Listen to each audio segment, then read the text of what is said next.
여러분, 우리가 인생을 살다 보면 정말 이해할 수 없는 그런 어려움을 만날 때가 있습니다.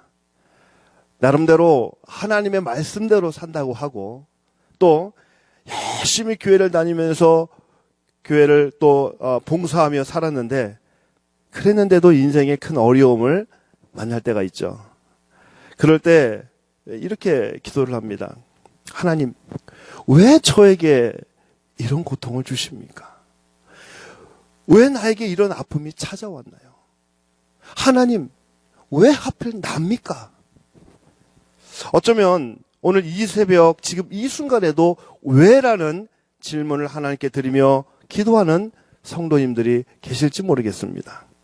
그러나 여러분, 우리가 잊지 말아야 할 것은 하나님은 우리를 사랑하시는 분이시고 하나님은 우리를 회복시켜 주시는 분이라는 사실입니다.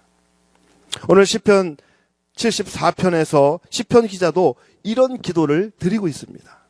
오늘 시편 기자는 바벨론에 의해서 성전이 불타고 파괴되고 하나님의 택한 백성들은 포로가 되어서 정말 절망적인 상황 가운데 살아가는 이 모든 상황을 지켜보면서 하나님 앞에 애통하며 말을 합니다. 74편 1절을 보시면 하나님이여 주께서 어찌하여 우리를 영원히 버리시나이까? 어찌하여 주께서 기르시는 양을 향하여 진노의 연기를 품으시나이까?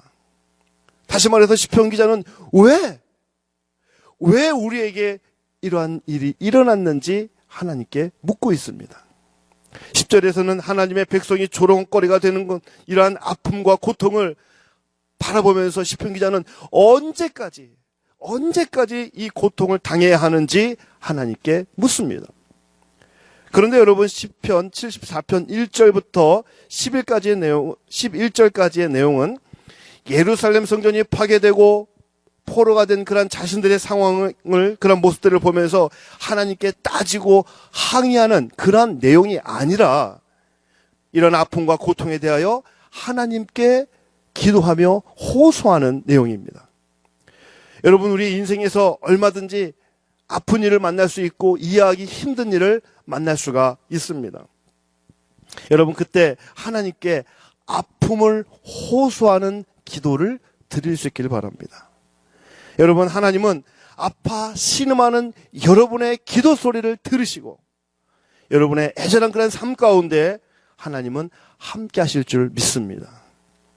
오늘 본문 74편 우리 12절부터는 이제 그 아파 신음하는 이스라엘 백성들이 하나님께 은혜를 구하는 기도의 내용들입니다.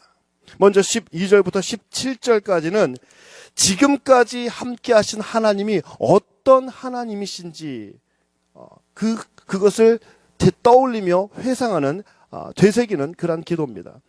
우리 12절 말씀을 우리 같이 한번 읽어보겠습니다. 12절 말씀입니다. 시작. 하나님은 예로부터 나의 왕이시라 사람에게 구원을 베푸셨나이다. 시편 기자는 예로부터 나의 왕이시라. 하나님은 어제도 오늘도 함께 하시는 변함없는 하나님이십니다 라고 고백을 합니다. 여러분, 하나님은 그때 그 순간 역사하신 하나님이 아니라 지금도 역사하시는 분이십니다. 하나님은 그때는 그랬지 라는 하나님이 아니라 하나님은 지금도 사랑과 은혜를 베푸시는 분이십니다. 또한 시편 기자는 구원을 베푸신 하나님에 대하여 기억하면서 출애굽 때를 회상합니다. 13절에서 바다를 나누시고 용들의 머리를 깨뜨리셨다고 말합니다. 14절에서 리워 야단을 부수신 분이라고 말합니다. 여기서 여러분, 용과 리워 야단은 바로왕과 애굽을 나타냅니다. 15절에서 하나님은 바위에서 물을 내시고 강을 마르게 하여 길을 내는 분이라고 말합니다. 다시 말해서 구원의 하나님은 홍해를 가르시고 애굽의 바로를 무찌르시고 애굽의 군대를 수장시키신 그런 하나님이라고 고백을 합니다.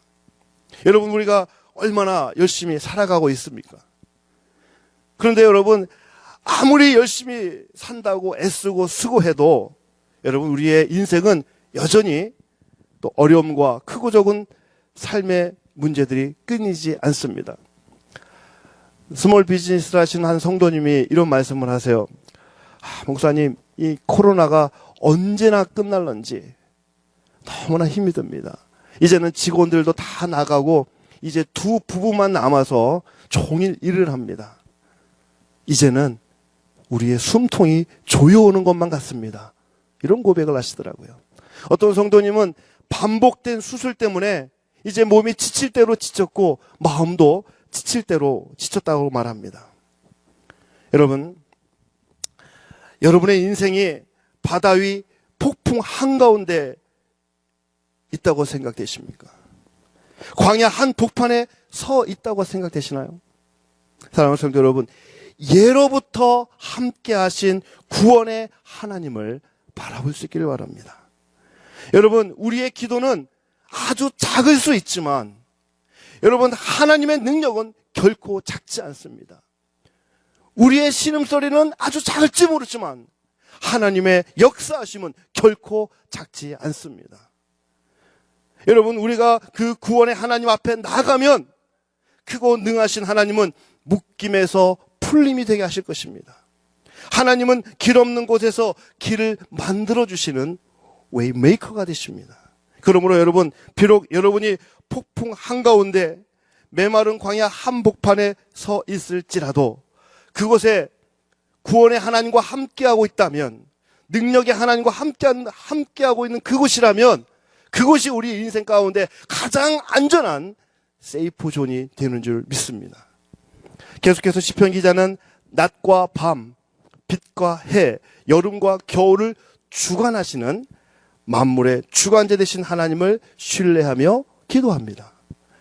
여러분, 16절과 17절에 나오는 낮과 밤, 여름과 겨울, 서로 대조를 이루고 있습니다.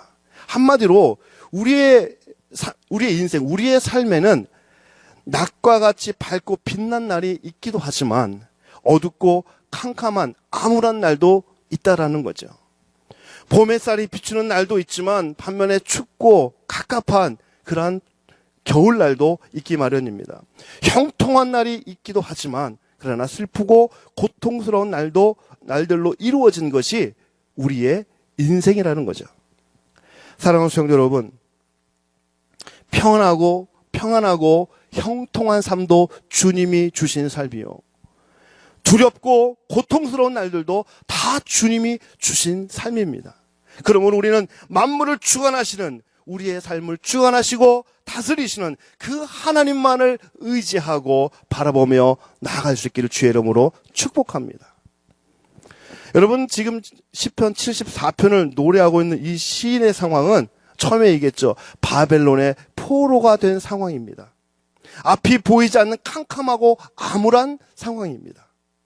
그런데 이 시인이 자신의 그 처지와 신세를 한탄하며 애통하기보다는 하나님께 간절히 기도하며 하나님의 은혜를 구합니다.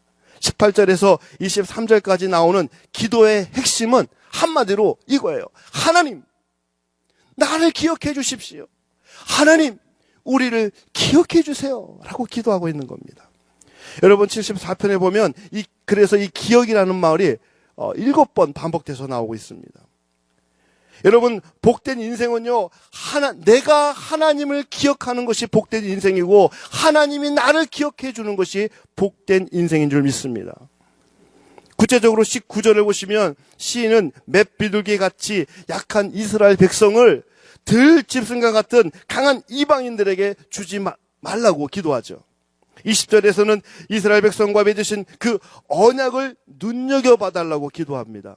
여러분, 여기서 말하는 이 언약은 출애굽기 19장에 나오는 시내산 언약을 말합니다.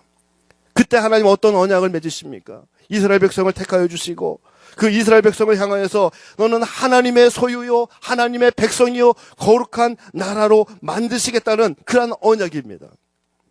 그래서 지금 이 시인은 하나님께 바로 그 약속을 이루어 달라고 기도하고 있는 겁니다. 사랑하는 성도 여러분, 오늘 저와 여러분이 믿는 그 하나님은 약속을 지키시는 분이시요, 약속을 이루시는 하나님이심을 믿으시길 바랍니다. 마지막으로 시인은 22절과 23절에서 원수의 비방하는 소리와 대적들의 소리를 기억해달라고 기도합니다. 다시 말해서 하나님의 백성을 대적하는 그 사람들의 그 소리, 하나님을 비웃는 그 소리를 기억하셔서 그들의 압제와 억압으로부터 우리를 구원해달라고, 우리를 건져달라고 기도하고 있는 겁니다. 여러분, 욥기 30장에 보시면 모든 것을 잃어버린 욥을 향해서 젊은 자들이, 또 하나님을 알지 못하는 자들이 욥을 조롱하고 비웃습니다. 이때 욥이 그 조롱과 비웃음의 소리에 낙심하면서 자신의 신세를 한탄하고 원망한 것이 아니라 오히려 더욱 하나님을 바라보며 하나님의 은혜를 구하는 내용이 나옵니다. 여러분, 우리가 살다 보면요, 사업에 실패할 수도 있죠.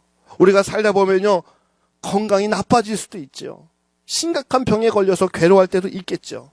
자녀의 문제로 깊은 고민에 빠질 때도 있죠. 어쩌면 마치 실패한 인생처럼 보일 때가 있을 수 있습니다. 그때 사탄이 우리에게 속삭입니다. 하나님 믿어도 별거 없네. 예수 믿어도 별거 없네. 사탄이 속삭입니다. 그렇게 오래 신앙생활하고 그렇게 열심히 교회 다닌다고 해도 별거 없네. 사탄은 우리를 조롱하고 우리를 비웃습니다. 사랑하는 성도 여러분, 인생의 고난이 찾아왔을 때 여러분, 우리는 이렇게 기도했으면 좋겠습니다. 하나님, 나를 기억해 주십시오. 하나님, 나를 향한 그 하나님의 약속을 이루어 주십시오. 여러분, 이렇게 기도했으면 좋겠습니다. 그런데 여러분, 목사님 기도했는데요? 기도했는데 바뀐 것이 하나도 없어요. 여러분, 기도했는데 여전히 힘들고 여전히 아프고 여전히 그 문제 속에 있다고요? 여러분, 그래도 기도할 수 있기를 바랍니다. 빌립보서 4장에서 사도 바울이 이렇게 말을 합니다. 아무것도 염려하지 말고 다만 모든 일에 기도와 간구로 너희 구할 것을 감사함으로 하나님께 아뢰라. 이거 그 다음이 중요합니다. 그리하면 그 모든 문제가 해결되리라. 이렇게 나오진 않았어요. 4장 말씀 보시면 그리하면 모든 지각에 뛰어난 하나님의 평강이 그리스도 예수 안에서 너희 마음과 생각을 지키시리라. 할렐루야. 비록 상황과 환경은 바뀌지 않았을지 모르지만 평강의 하나님은 이 모든 것을 이겨낼 수 있도록 우리의 마음과 우리의 생각과 그리고 우리에게 믿음을 더해 주신다라는 겁니다. 비록 삶의 문제로 사방이 우겨쌈을 당하였을지라도 우리가 기도하면 하나님은 이 모든 것을 감당해낼 수 있는 그 믿음을 우리에게 허락하는 줄 믿습니다. 말씀을 맺습니다. 여러분, 신앙생활의 핵심은 기억하는 겁니다. 과거 내 삶 속에 도우시고 인도하신 하나님의 은혜를 기억하는 겁니다. 모든 상황 속에서 건져주신 구원의 하나님을 바라볼 수 있길 바랍니다. 하나님의 언약, 하나님의 약속을 신뢰하고 오늘 성경을 통해서 말씀하신 그 하나님, 그 하나님의 그 약속을 우리가 기억하며 살아갈 때에 하나님께서 우리를 하나님의 백성으로 기억해 주실 겁니다. 하나님이 기억해 주시면 슬픔이 기쁨이 됩니다. 하나님이 기억해 주시면 불행이 행복이 됩니다. 하나님이 기억해 주시면 막힘이 뚫림이 되고 닫힘이 열림이 됩니다. 오늘 하루 비록 어제와 달라진 것이 없을지라도, 상황이 나아진 것이 없을지라도, 문제가 해결된 것이 없을지라도 오래전부터 함께 하신 그 하나님을 기억하며 오늘도 그 약속을 이루시는 그 하나님 앞에 은혜를 구하며 나아가는 저와 여러분이 되기를 주의 이름으로 축복합니다. 기도하겠습니다.